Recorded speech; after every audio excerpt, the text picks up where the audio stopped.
It's an interesting question about how the public uses polls. My short answer would be not much at all. It's an object of interest to them if they happen to be reading the news.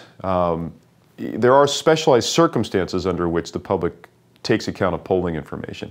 There does seem to be some evidence that in presidential contests, and especially in presidential primary contests, where you don't have party ID to help you determine who you ought to support, that information about who's up and who's down can have a powerful impact on public opinion.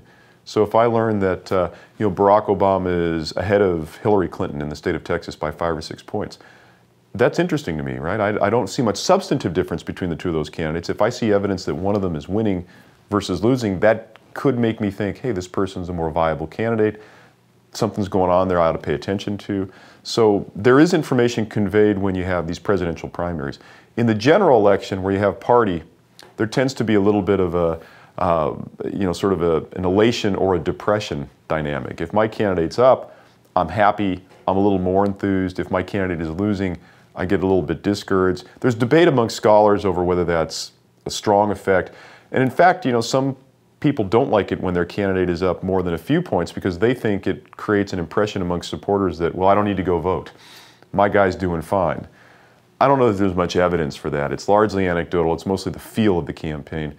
My sense is that voters, if they respond at all, respond very marginally to polling information in that context.